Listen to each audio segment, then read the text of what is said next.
many climate people, I'm convinced, would have been religious zealots in the past, and now they're climate zealots. My guest today is Latimer Alder. I'm what you might call an independent commentator on matters climate and matters other things as well. And what does that mean? That means I'm in the olden days, I would have been considered a gentleman of independent means, which is lovely. It means I don't have to work. I don't have to worry about paychecks or bosses or commissions or doing what other people tell me, because I've never been very good at doing any of those things. I'm not a member of any learned societies. It's great not being a member of any learned societies. You can't be kicked out of a learned society you're not a member of, so that's fantastic. Over the years, some of you may know if you've ever followed me on Twitter, I'm a fan of Aldershot Town Football Club. And boy, if you're a fan of the Shots, you really have to have a thick skin and broad shoulders, because we've had some dire times recently. Happily, things are a little bit better this season. And this means I can say what I mean and mean what I say on Twitter. I'm going to talk about climate data for dummies. And I've given it this title in tribute to the great yellow books you see all around the bookshops. Used to be just about IT type things, but now about other things as well. And what they're great at is that they try to take complicated technical subjects written by specialists, but make them accessible to everybody. Way back when I was a kid, there was, DIY books. They're the same idea, same color, funny enough, yellow. And what I hope to do today is to show you that you don't need a brain the size of a planet to be able to understand this. You don't need it to be a great scientific intellect. You don't need to have studied for many years. You don't need to write climate models. You just need to be able to look at some data. And nothing we're going to do today is anything more difficult than looking at data and doing a little bit of arithmetic, nothing more complicated than divide, and getting a perspective on climate data, because that's the thing that's always lacking. We see an awful lot of stuff about climate data, which just is gee whiz, but hardly any that is gee whiz in perspective. So let me try and move on and just tell you a little bit how I got to where I am today from the sort of intellectual point of view, not just from the what I do now. I started as a chemist. I studied chemistry to master's level. And in the top left here, you can see a chemistry lab. And that's a reminder that chemistry is a practical science. You don't do chemistry by sitting around and thinking about it. You don't do chemistry by going to conferences. You don't do chemistry by having colloquia and all coming out with agreements and consensuses. You do chemistry in the lab, on the bench, by finding out, by doing it, what Mother Nature does. And that's a great lesson. It's what I call the most show me science. And show me is the thing that goes all through this presentation. When I finished with chemistry, I went on to work in what we now call IT, but in those days we started off calling it data processing. And I worked in the commercial field. Commercial, big data centers, big complicated problems. And what we were really doing was setting in the foundations for today's internet and the sort of stuff we can do over the internet. The fact that you can be in China and buy something from somebody in Finland over eBay and pay for it in, I don't know, Argentinian pesos isn't magic. It's the fact it can happen is a lot of hard work by a lot of clever people over a lot of period of time. And I had a great time. I thoroughly enjoyed my time in IT, and I met some very interesting and very talented people.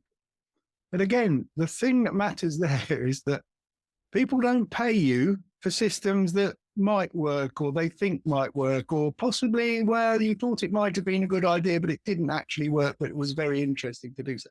They sign the check because they have a system that does work. And we're back to the idea of doing as well, doing as in chemistry and doing in IT. And the chart down here just shows I did not just the application side, but sort of a lot of the big businessy management, project management that goes with any big systems that you're trying to do. And I did that all for 30 years. And then I took a bit of a change, in fact, quite a considerable change, another 5 years when I went to work on London buses. And there used to be a phrase the lawyers used when they wanted to talk about an ordinary person. In the UK, they would come up with the idea of the man on the Clapham omnibus. And that was their idea of what an ordinary person was. Clapham is a suburb of South London. Funny enough, my father lived there when he first moved to London before the Second World War. And here's a picture of a red London bus, the icon of London. It's at stop E2 in Eden Street in Kingston upon Thames, and it's a number 57 bus. And if you look very closely here, you'll see it was going to Clapham Park. Well, this was one of my routes. This was one of my buses. So I was indeed that man on the Clapham omnibus. But it's supposedly the ordinary person. So with chemistry, with IT, and with being the man on the Clapham omnibus, I reckon I'm qualified a little bit to talk about things that ordinary people are interested in. Not academics, not specialists, not PhDs and DPhils and all that stuff, but just ordinary people. Right. Let's now talk about somebody who definitely wasn't an ordinary person. This man really did have a brain the size of a planet. His name was Richard Feynman. And by his own account, he was a great bongo drummer. He worked on the atom bomb project in the United States in the war, and he became known as the safecracker. If you had confidential documents in your office, and you came to work on a Monday morning, you thought these confidential documents were perfectly safe and nobody could get at them, you might open your safe and find there's a little note in there saying, very interesting, best wishes, Richard Feynman, because he would have managed to break into all the safes in Los Alamos. He was a great science communicator. When the Space Shuttle Challenger blew up and the 7 astronauts were killed, they had a huge, great commission that took months' worth of evidence and stuff trying to find out the causes of this. And Richard Feynman was on that commission. And when it came to the sort of final day, he showed people with no more than a coffee cup, some ice, and a little bit of material from the space shuttle. He showed in 10 seconds exactly what had gone on and told us why. And at that point, there was no further debate. Feynman had nailed it. So that was a pretty good set of achievements. Oh, and did I forget to mention? Oh, he won the Nobel Prize for Physics as well. So he was what we would call in the UK quite a geezer. Anyway, the point of Feynman here, apart from he was a remarkable man, was once upon a time he was asked, Richard, what is science all about? When you're doing science, what are you really doing? And he had a voice. Imagine this is Kermit the Frog saying this. He sounds exactly like Kermit the Frog. He says, well, what we're doing in science is we are making guesses, or you might call them hypotheses or models or any of these things. We're making guesses about what Mother Nature does. And we make these guesses, and that's not science. What is science is the bit where we go and test that with experiments, and we either collect some data or we make some observations, or we do an experiment like I was showing you in the chemistry. And he says, if it disagrees with experiment, it is wrong. In that simple statement is the key to science. It doesn't make a difference how beautiful your guess is. It doesn't make a difference how smart you are, or who made the guess, or what his name is. If it disagrees with experiment, it is wrong. And that's all there is to it. Now, he's absolutely right. And all true science works on that thing. It is what the data says, what the experiment says that matters, not what the scientists say. A scientist saying something is actually a human telling you something. It's the science is about the data. And that'll be my theme going through this as we continue. So how did I come to do all the stuff I've been doing on Twitter? If you've ever seen some of the stuff I did on COVID, well, this was how it all started. It used to be in the UK that 5 o'clock on a Saturday evening was football results time.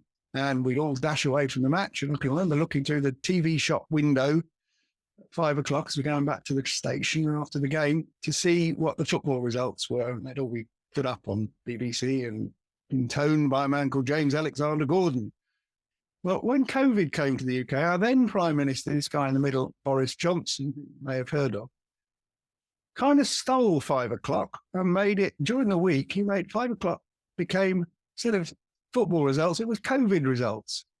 And every evening with his 2 trusty lieutenants, he would appear from Downing Street, the home of the Prime Minister, and in depths of great gloom, exactly how many people had died with COVID or from COVID or within 28 days of COVID, or had an auntie who once thought they might have had a sniffle and it might have been good, whatever it was, every day. And this became a national event. My girlfriend would make sure that she was just settling into her first gin and tonic at 5 to 5 every evening, so she never missed a trick of this doom fest that Johnson was going on. Anyway, as this went on and on, clearly the number of people in the country who had died continued to rise. The cumulative total went up. And it came to a point where, at one point, I had the total reached 42,000. 42,000 people in the UK had died with COVID. One of my friends, a very numerate lady, teaches finance for a living, was very despondent. She thought 42,000 people was a huge amount of people, and we're all going to die, and what was the point? And I'd looked at it a different way, because I'd been looking at it from what proportion of people is this? And actually 42,000 people in the UK is about one person in every 1,600. So I wasn't too bothered. We'd been promised the Black Death, and the Black Death was, by all accounts, killed about one person in 3. And here was COVID, the quotes, new Black Death. Well, it was killing one person in 1,600. Hey, I'm not too bothered. But she was, and it took her to get her calculator out to do the sum to persuade herself that 42,000 was one in every 1,600. And that was a moment where I thought, hang on. Even if people see these numbers, they don't put them into perspective. Even numerate people can't put these into perspective. And I started to think, what could I do on Twitter to bring this to mind? Because I've been using Twitter over other stuff anyway. And Twitter's very different from journalism, and it's very different from academia, and it's almost very different from TV. And Twitter is absolutely instant. You have 1 second to make your point.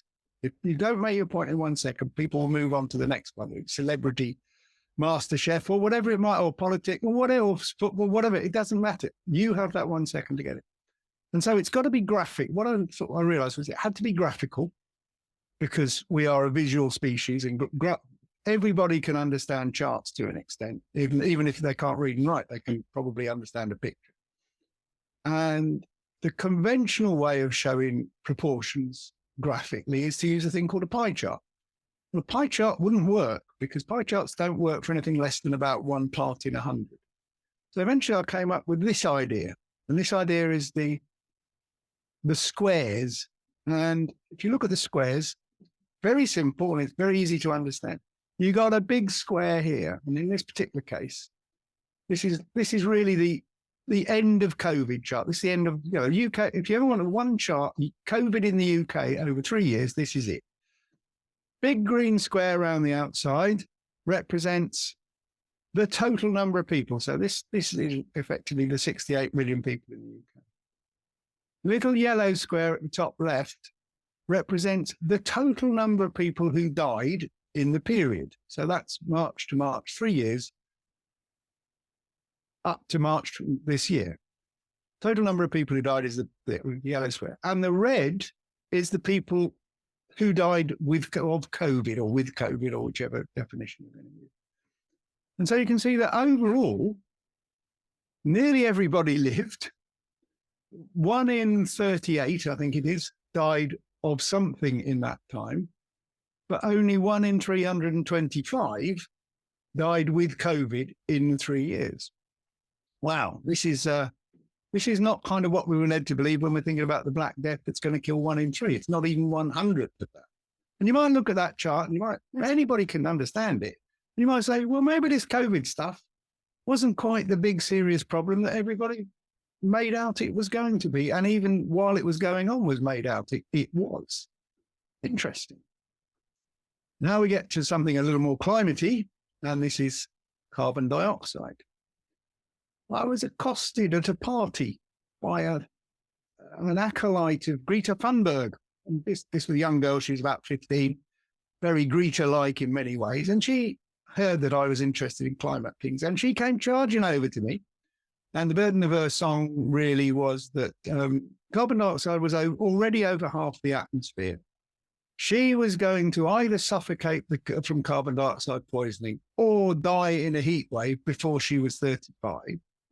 It was all my fault. What was I going to do about it? Well, it's a bit of a difficult task to do anything. I've tried to calm her down and give her some realism, but she was a teenage girl, and teenage boys do exactly the same. So she was stuck on these big ideas that she got into her head, and I'm sure I did the same as well when I was that age. And wouldn't be moved. She knew it was true, and don't worry with the fact she's got a water fight sort of thing. And I discovered that, and I thought, these square graphs I've done for COVID also work for carbon dioxide. This is the one that shows exactly how much carbon dioxide there really is in the atmosphere. Again, it's a green square and a red square, not too difficult to understand. This one is 50 by 50. 50 units by 50 units down here, and the red square is 1. So it's really 1 part in every 2,500 of the atmosphere is made up of carbon dioxide. And that's all. Not any more than that. A lot of people, when they see this chart, go absolutely bonkers. It's like heresy that anybody should show carbon dioxide as being of these proportions. So you're not saying anything about its properties here, just showing how big it is. But they don't like that. They really can get very, very, very upset. And again, it's a bit like religious. I'm told there are religions where showing pictures of their god or prophet or whatever it might be is severely frowned on. Well, this often is the same thing here. But that's all it is. When people tell you about carbon dioxide, it's about 1 part in 2,500. But they say it's been changing, and they're absolutely right. It has been changing. And we can look at how much it's changed, and we've got pretty good measurements of carbon dioxide, and they measure it it sounds like a very nice place halfway up a volcano in Hawaii, a place called Mauna Loa.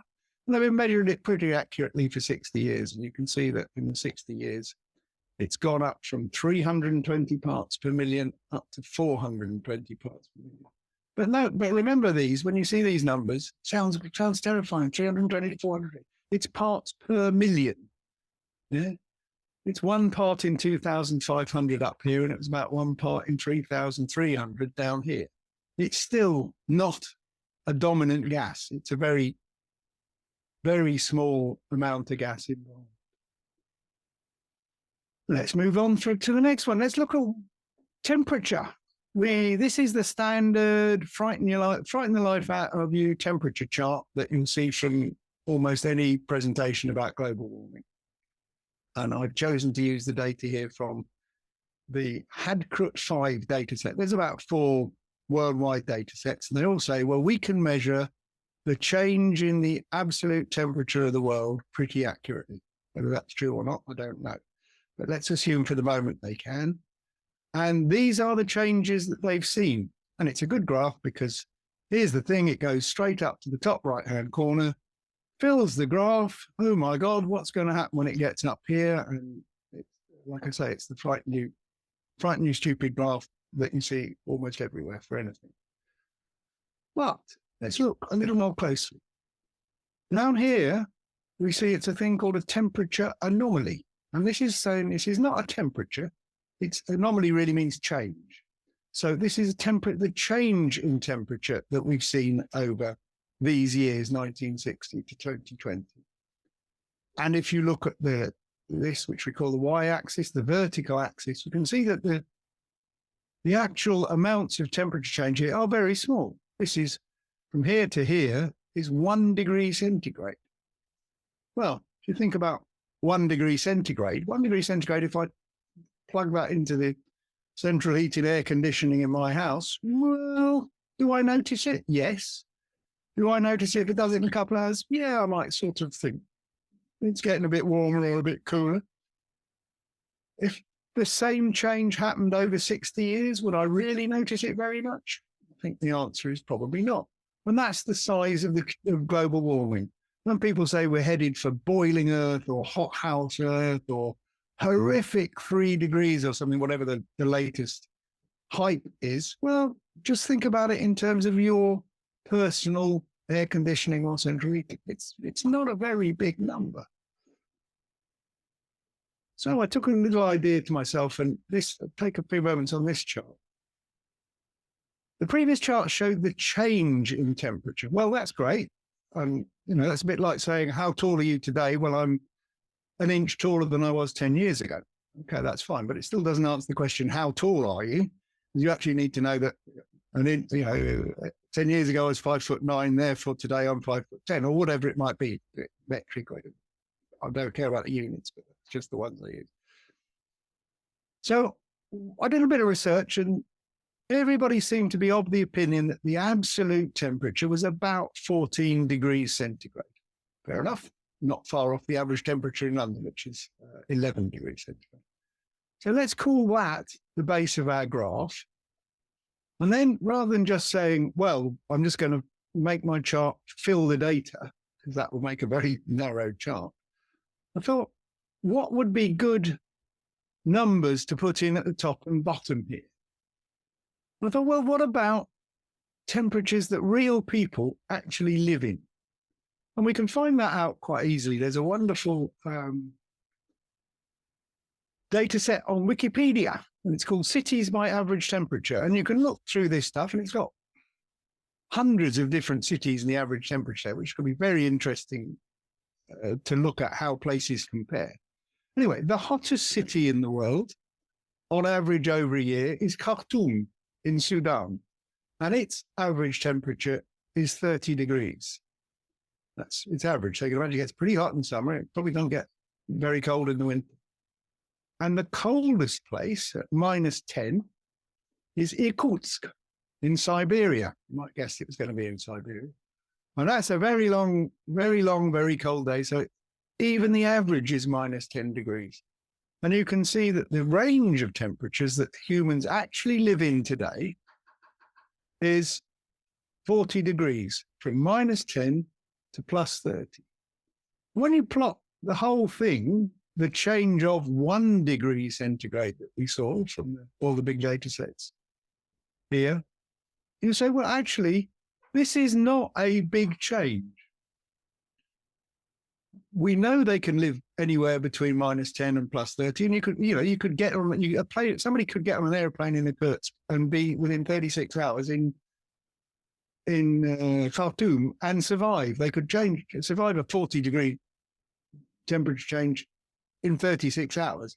So they sure as heck can survive a 1 degree centigrade change in 60 years. The last thing on this chart is, now we know it's 1 degree centigrade in 60 years. It doesn't take too difficult to work out how much it is per day. And it's 1/20,000th of a degree per day. And again, when people frighten you with global warming at an unprecedented rate, that's all it is. It's 1/20,000th of a degree per day. A bit like saying, blimey, there's a fast snail going up that wall. To which the answer is, yeah, but it's still a snail. So bear that one in mind as well. Now, go back to do a little bit of chemistry. This is probably biochemistry, but we'll call it chemistry because I'm a chemist by trade. You probably learned this stuff at school, or if you didn't, you should have. And this is all about photosynthesis, which is a complicated Greek word, and it just means making things with light. And there's a diagram of how photosynthesis, which means how plants grow, why plants grow. And this really is the basis of all life on Earth, with almost no exceptions. This bit of clever chemistry that Mother Nature does is what gives everything on Earth its energy. Let's start at the top. Up here we have the sun. And the sun is the only source of any energy for the world. So eventually everything comes back to the sun. In the air, we have carbon dioxide, CO2, the stuff that we saw. It's 1 part in every 2,500. And either in the air or in the water or in the soil, but from somewhere, we also have water, H2O, dihydrogen monoxide, if you want to call it that.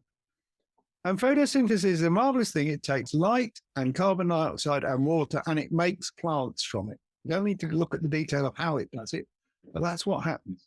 Those plants grow, and then they either get eaten by other animals, in which case we eat the animals or we eat the plants. It doesn't matter. But the energy that's captured from the light eventually comes back to us as our energy that we eat, or eventually, if this is all stored underground in oil or coal or gas, it comes back to us as fossil fuels that we use to gain our own power.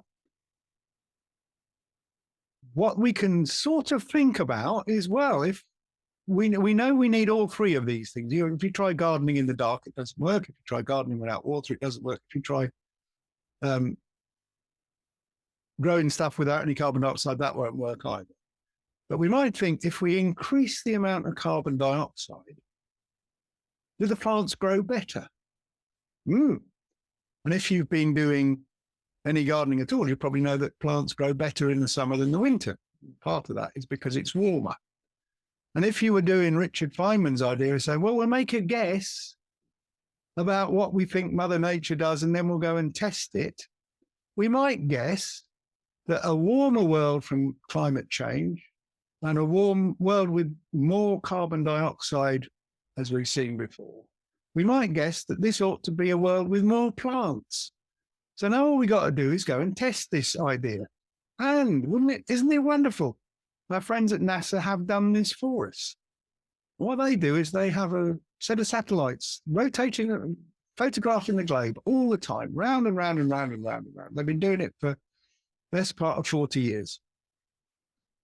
And their satellites are looking just at how green the world is. You could imagine you put a green filter on through the lens of the camera, you'll be able to tell how much green light there is. And that's an indicator of how green it is. And if you do this for long enough, you can come up with how the greenness of the planet has changed. And that's what this wonderful chart shows you. It's not trying to say, and people get confused here, not trying to say these places are all green, because clearly you can see part of this is a desert of Australia, where it's probably not very green. But what it's trying to say is it is greener than it was. So there is more greenery here, even if it's only a tiny amount, there's more than there was 40 years ago. And almost everywhere you look on the planet has got greener. So perfectly, our hypothesis that being warmer and having more carbon dioxide makes things grow better is proved. And it's not only proved in a laboratory, it's proved in the entire world. And I think this is absolutely fantastic.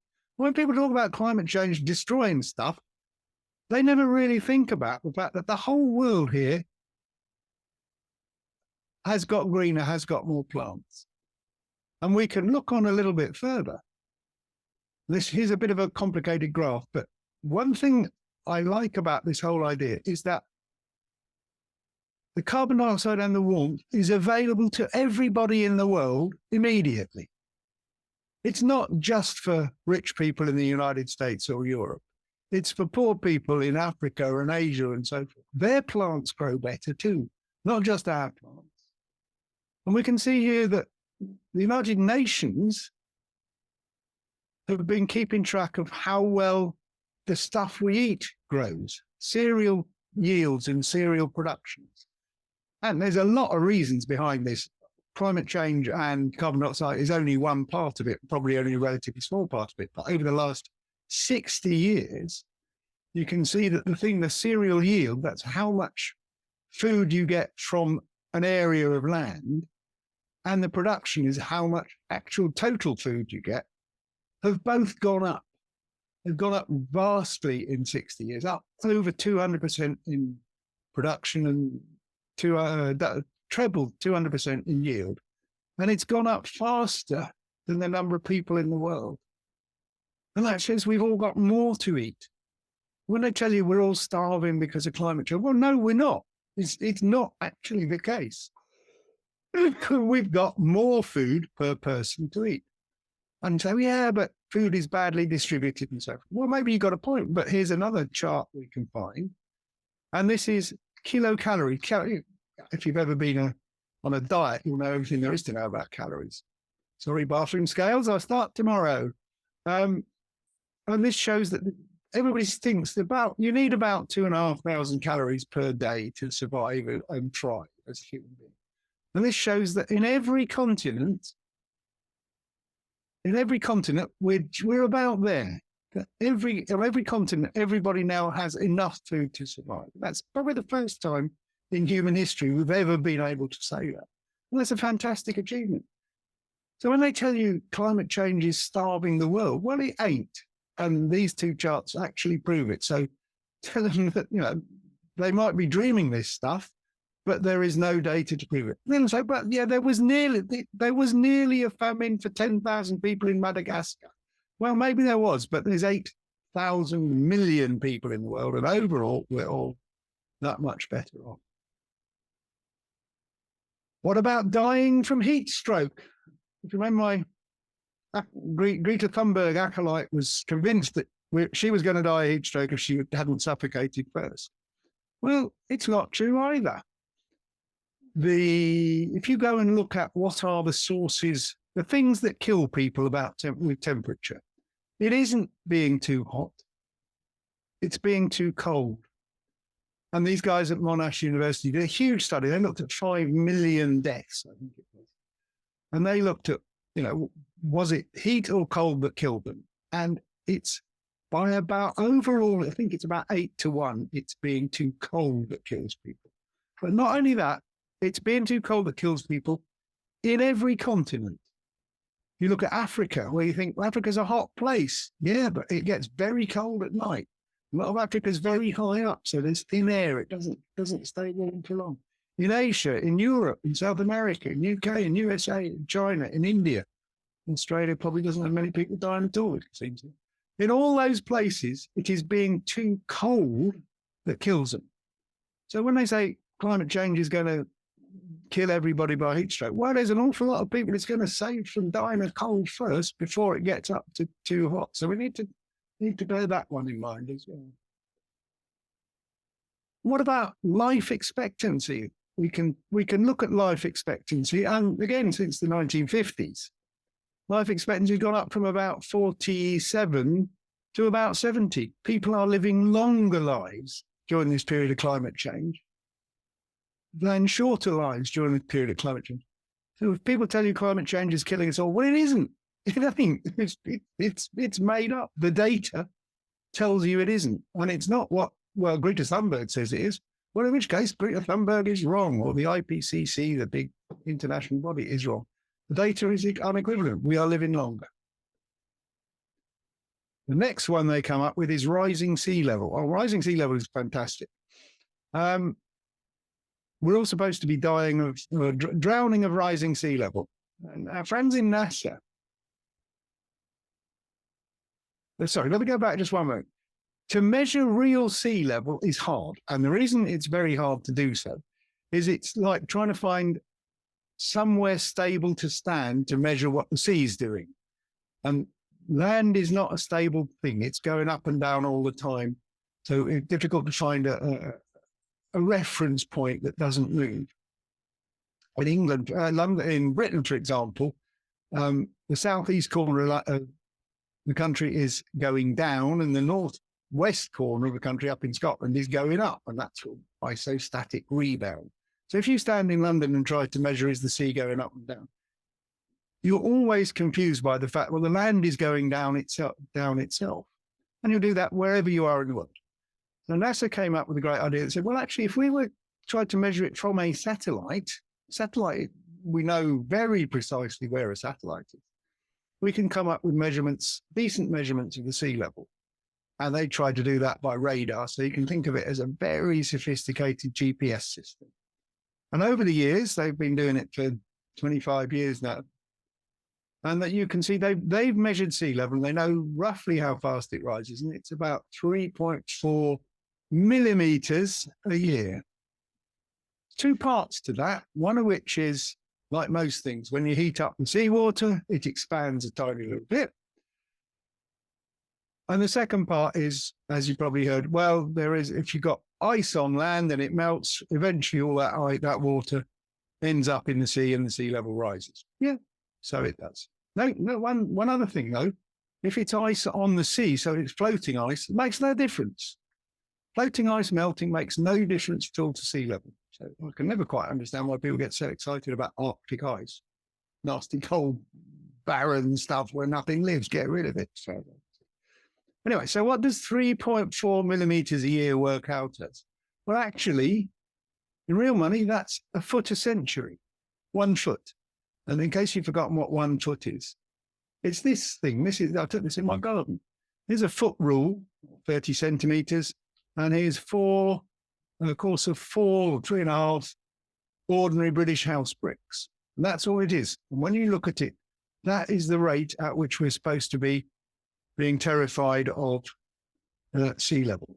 I would submit that if you really, really, really can't do enough to protect yourself from 1 foot of sea level every year, then you've really got some much bigger problems to worry about than that one. 1 foot per century, right? 1 foot per century, Tom. Yep. 1 foot per century. That's all it is. And it's just for fun, really. 20 years ago, the Maldives, the poster child for sea level rises, did a stunt. And here's the Prime Minister of the Maldives, the then Prime Minister of Maldives, signing papers underwater, trying to tell you that the Maldives are all going to disappear in 5 years or 10 years or whatever. First thing to notice is he didn't actually do it in the sea. He had to go and do it in a swimming pool so all the journalists could get there to take pictures and all that kind of stuff. No, the complete con. And second, over here on the right, this is the airport they're just expanding to get even more tourists to the Maldives because it's such a great tourist destination. But they opened 4 new airports during COVID just to be ready for the boom when it came. And now they're having to expand some of their other ones. So the Maldives haven't sunk, they aren't sinking. And indeed, their population is still rising. More people are going to live in the Maldives to service the tourists who all want to come and watch it. So when you hear about the Maldives, it's a bit like you used to hear about the polar bears that were all going to die. You don't hear about the polar bears that are all going to die anymore. Why not? Because there's too many bloody polar bears. They're thriving. They're doing great. They love the warmer weather.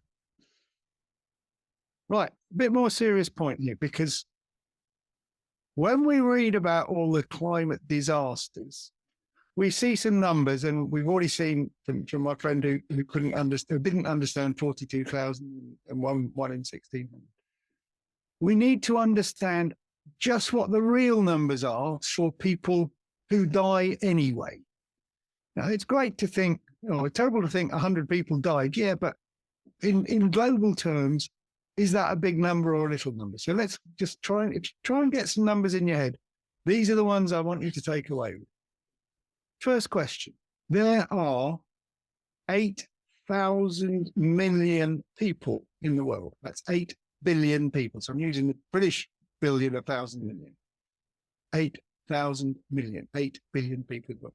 Of which half of them, just over half, are in Asia.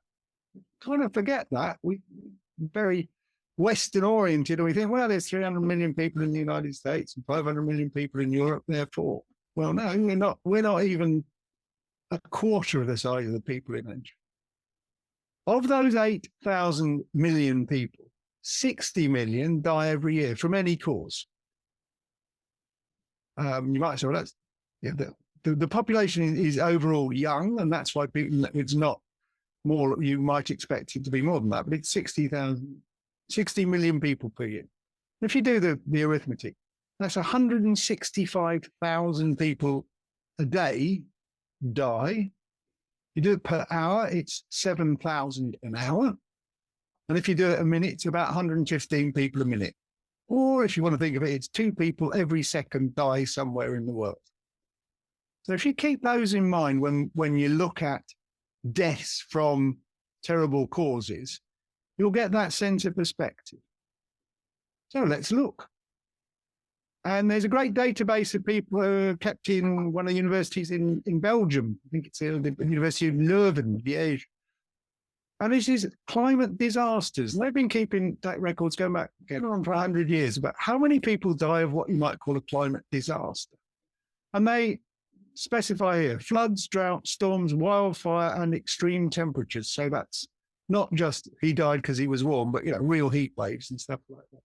And they keep the numbers. And you can see right now down here in the 2020s, it's about 20,000 people a year die of a climate disaster. But you go back to the chart we just looked at, 7,000 people die every hour in the world. So if you wanted to do a little sum, you might say, well, that's about 3 hours worth of normal deaths per year. Maybe not quite so frightening as we thought it was. And then you look back up here, and this is 100 years ago, 1920, so it's my grandparents' time. You think, in those days, it was nearer 500,000, not 20,000. So this is where we can do some arithmetic, boys and girls. Here we go. What are your chances of dying in a climate disaster? I'll go back to 1920s. There were a lot fewer people. There's only about a quarter as many people in the world as there are today. So it's about 2 billion people. And about 500,000 of them died per year. And if you do the sum, that says, well, your chance then was 1 in 4,000 of dying of a climate disaster. And that's, small, but 4,000, you can sell, it's a good crowd at Aldershot on a Saturday, and one person dies of a climate disaster. Okay. That's a very good crowd at Aldershot, but we'll keep dreaming. Today, we've got 4 times as many people, 8 billion people, and only 20,000 deaths. And if you do the sum there, it's 1 in 400,000. So that's, for British people, that's Phil Wembley 4 times over, or nearly 5 times over. And you get one person dying. Very different thing. We are, from climate disasters, 100 times safer today than our grandparents were. And again, that's not the hype that you get from the press, where we're all expecting imminent Thermageddon to come around the corner 3 weeks come next Tuesday. Bear that one in mind too. This is my favorite, wildfires. Wildfires are great because they're wonderful on television. You can have screaming people. You can set up the camera and the fire does it all for you. Beautiful red, colourful pictures and so forth. No work involved in journalism. In the UK, for example, we had last summer, there were big fires in a Greek island called Rhodes. And Rhodes is a very popular holiday island for Brits. So whatever happens in Rhodes is, many people have been there, so they're familiar with it. And there's big fires, and it was headline news, front top of the news every night for about a week, these terrible fires in Rhodes. And that got the whole nation worried and terrified of wildfires. And I did some work, and I went and tried to find how many people actually died of the wildfires, which, of course, were attributed to climate change. And as near as I can tell, the answer was 0. Nobody died in the big fires of Rhodes from climate change. 2 very brave firefighters were in an aeroplane and flew their aeroplane into a tree.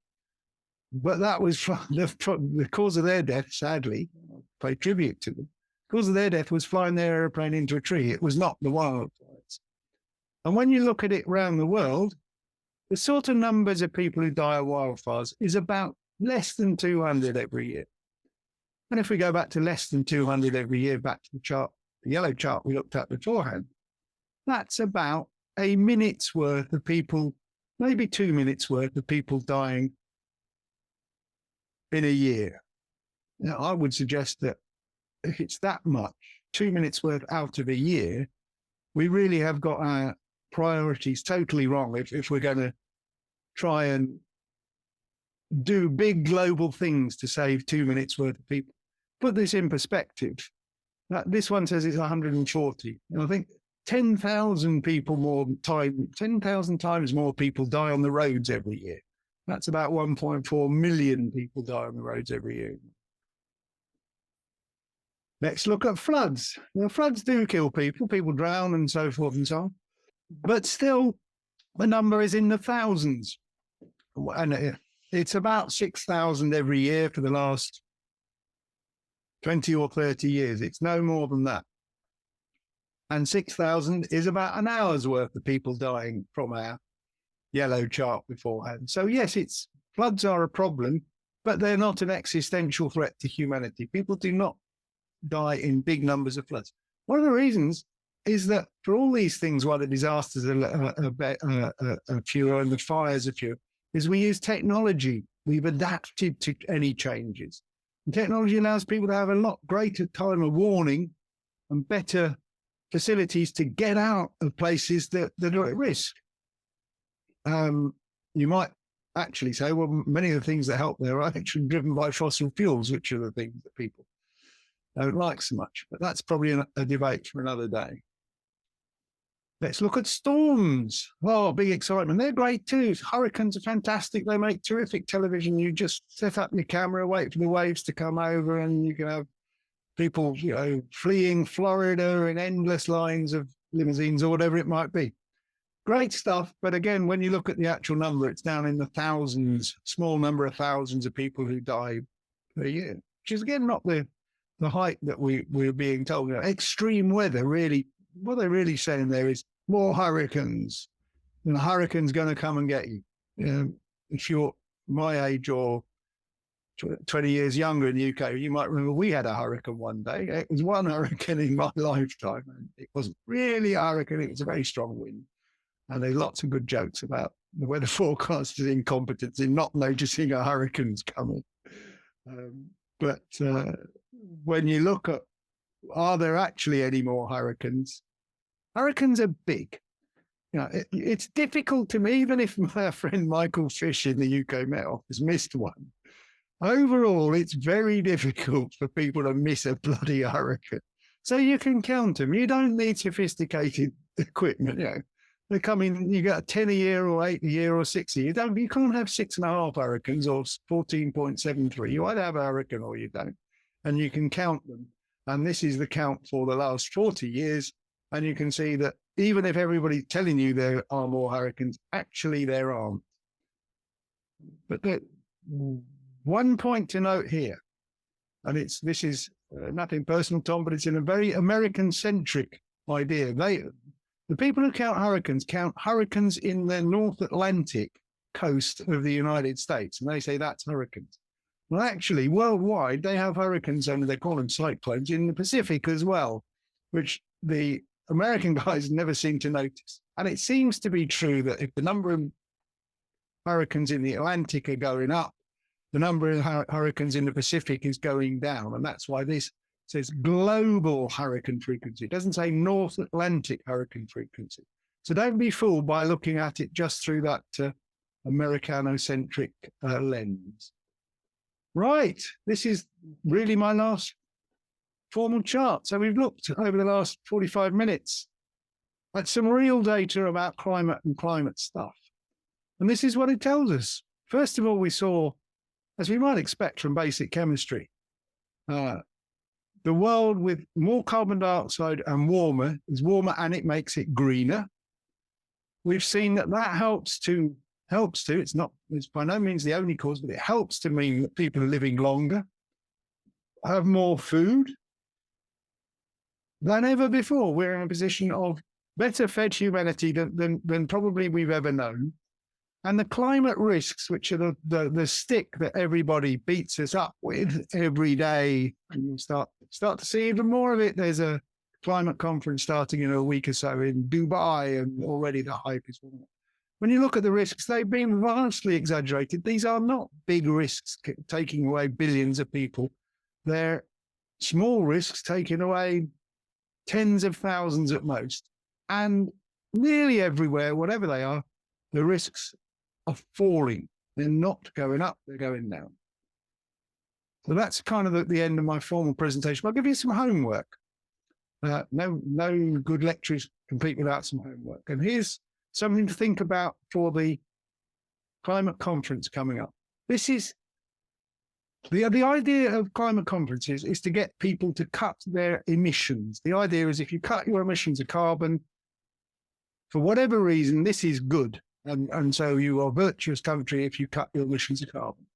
And you can look here, this is how carbon emissions have changed by continent over the last 30 odd years. You can see it's slightly gone down in North America, slightly gone down in Europe, about the same in Africa, South America, and Oceania. And the one place where they haven't gone down is in Asia. And did I mention earlier, I think I did, that Asia has more than half the people in the world. Oh, I thought that's the answer to this first question. How many people live in Asia? It's 4 billion, just over. So here's the chart, the real data. And the question is, what does this chart tell us about the quest for global net zero emissions? Well, think about that. And you might make a hypothesis, like as per Feynman, that, well, that's fantastic. All we have to do is persuade the people of Asia to give up these emissions. We've been trying to do that for 40 years and failed. Or we might tell us that the quest for global net zero emissions is a complete waste of time and we might as well give it up right now. Or we might think somewhere in between. Anyway, think about that sort of stuff, because when you know the real data, you can start to think about these things and come up with some real sensible thoughts. When all you get is the hype in the papers, you're just being led by the nose by the hype. Thank you for your kind attention. Here's the guys who helped me do this. I just mentioned Tilak Doshi, who I think has already been one of your contributors, Tom. John from Chasing Descent, who's a podcaster, know very well in the UK. Thanks, John. I told you I was going to do this. This is what we ended up with. And my friend Graham, who's my drama coach, who's a lifelong friend, who's a drama teacher. And of course, all my friends and foes on Twitter. Thanks again. First, I'd just like to say that was a great presentation. I really enjoyed that you laid it out and put things in perspective so clearly. So thank you for taking the time to do that. Great. That was what I was hoping to do. So mission accomplished. My major question is, I really enjoy your Twitter feed, and I'm just wondering, do you have advice for the rest of us as to how to succeed on Twitter? Well, that's it. That's an excellent question. I've got in mind, I think mine worked because one, I've got in mind somebody I'm trying to influence. So let me tell you what that person looks like, and you'll understand it. The person I'm trying to get through to is a lady. She's coming home from work on the London Underground. She's got her smartphone and she's flicking through. She's probably worried about what the kids are going to have for tea tonight. And you're trying to grab her attention in that 1 second of attention time. She's probably strap hanging. She'd get busy moving around. You haven't got a lot of time. You can't be subtle and sophisticated and heretofores and notwithstanding. It's got to be direct. It's got to be straightforward. It's got to be understandable. So pictures make a great deal of difference, particularly if you can find a good picture that makes the point. Cartoons are fantastic. I don't know if you know a guy called Josh the Cartoonist in the UK. I had coffee with him in the Houses of Commons not very long ago. Very nice too. And he's great at just summing up big, complicated things in one picture. I don't know if you can imagine trying to do that. But use simple words, not big, long, complicated ones. Be direct. Don't sarcasm and all that stuff. I used to try that, and it never works on Twitter because people misunderstand it. Tell them what the old army guys. You know, you would ask a regimental sergeant major, "What is it? How are you going to teach this troop to fire a rifle?" Or regimental sergeant says, "Well, sir," he says, "it's very simple." He says, "First, I tells them what I'm going to tell them. Then I tells them what I told them, and then they all understand." It's kind of simple like that. Straightforward, direct, visual, and quick. And if you can get all those, people understand, people get it. If you can put in a dose of humor as well, and sometimes my jokes fall flat, occasionally they work. If you can put in a little bit of that helps too. That creates an atmosphere that people are willing to do more with you. Yeah, try those, but it takes a bit of practice. It takes 100,000 tweets before you get it right. Oh, and by the way, look at the little things at the bottom of a tweet. Tell you how many people have looked at it and how many likes you've got and how many retweets you've got. That's a great academic people would call it. It's peer review. It tells you how many people looked at it and how many people liked it. And it's an immediate way of getting feedback on whether it works or not. That's the great thing about Twitter is it is immediate. Yeah. And a follow-up question is, do you have advice for us in getting your points across in real life? If you're just talking to somebody on a bus or whatever, any comments there? Same thing. You don't need to be different. Well, all right, two things. One, never be rude to anybody. If you're rude to anybody, I get people on Twitter who say, "Listen, you cretinous moron." I'm thinking, well, if you really think this is going to influence me more to your point of view by opening like that, buddy, you got another thing coming, because I switch off and people go into fight or flight mode when that happens, and it doesn't work. So be polite, be direct, know your stuff, listen to them, and then if they're wrong, put them right. But do it in a way they don't feel threatened by.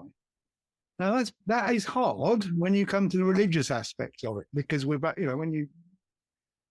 lot of climate cult is a religion. It's not fact-based. It's I want to believe this because I need to believe that I'm important in some save the world type, or whatever it might be. There's strong religious element. You can look at that just in the iconography. You have, pictures of Greta and all those things. We sent a 17-year-old virgin to go and speak at the United Nations, and she was received with rapturous applause. Hang on a minute. Have I heard this story somewhere before? It's Christmas coming up. Well, whether you believe in Christianity or not, but it's the same stuff all over again. It's just that it's a different myth, same ideas being recycled and being lapped up by the same people. They are probably beyond help. And the last thing I'd say on that is that people don't have conversions on the road to Damascus. You can't come up to somebody and say, "Here you are, sir. Look, here's fact number one," boring, and put in front of them. And they suddenly say, "Oh, Latimer, you're right. I've been wrong all my life. Thank you for opening my eyes." The reason they put that down in the Bible, when St. Paul or wherever it was on the road to Damascus had this conversion, was it was so unusual. Yeah. What you can do, however, is you can influence people over a period of time and give them the sort of intellectual space and time to modify their views a bit like a supertank. The supertanker's coming towards you like this, and then they say, "There's a Tom Nelson in the way. I better do something." And 10 miles away, they start veering off to the right a bit. And eventually, by the time you get to Tom Nelson, maybe they're actually heading in the opposite direction. But it's a gentle process. And then when they eventually come around and totally agree with you, they say, "Well, I always did anyway." But it doesn't matter if they've done that. The point is they've got there. And if they want to fool themselves that they did it anyway, don't care. It doesn't matter. Being right, actually, being intellectually right doesn't really matter. If you've got the people's influence and you have them, understanding it in the end, how they got there is not of great significance. Was there ever any time when you bought into the climate scam, or were you suspicious from the very beginning?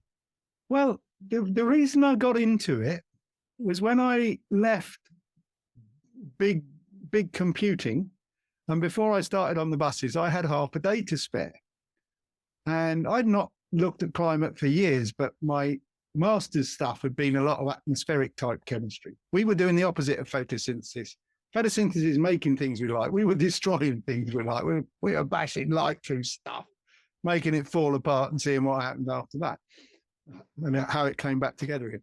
But I had half a day, and they'd all been telling me climate science is settled. So I genuinely thought if I sat down with half a day on the internet, I'd see what fantastic science these guys had done in the 35 years or whatever it was since I'd last done any proper science. So I was looking for when climate science is settled, and it isn't. And it wasn't then, and it never has been. And the more I looked at it, and the more I came to doing just the simple stuff I've shown you today, checking the numbers, the more I came to the conclusion that it's not really a science. It's a sort of, well, let's try and pretend some models and keep the cult going over. And it doesn't meet Feynman's test of if it disagrees with the experiment, it's wrong, because there's no way that a lot of this stuff gets tested. You've got a climate model that says, well, in 50 years, the crop of wheat in Bangladesh will be 30% less than it is tomorrow. Therefore, you must do something. I have no way of testing this model. It might even be right, but it's more likely to be wrong. But there's no way you can test it. It's impossible to test. So you might as well say, well, right, tell me what the football results are next week. You can only test that when you've done the football results. I know some professional climate scientists, and to be honest, they mean well and they think they're doing it right, but they stick themselves in this bubble of climate science. One of my climate skeptic buddies is a professor at a very prestigious university in sort of somewhere on the boundary between chemistry and physics, and he calls climate science a pathological science, and I think he's got a good point. It's not. It relies too much on the human bit. You know, the human consensus. They look, 97% of us agree. Well, big deal. 100% of homeopaths think it works as well. The fact that you all agree with it doesn't tell you anything. It's a statement about yourselves. It's not a statement about climate science, about science. Excellent stuff. Any final points you'd like to make before we wrap this one up? No, just thank you very much for inviting me. I'm flattered to be included in such a distinguished list of previous guests, and I hope people have enjoyed it. You can find me on Twitter as @Latimer Alder, and of course, always happy to hear what people have to say. If you're reasonably polite, you might even get an answer as well. All right. Thank you for all your great work. I'll talk to you next time. Latimer Alder. Cheers. Yep. Goodbye.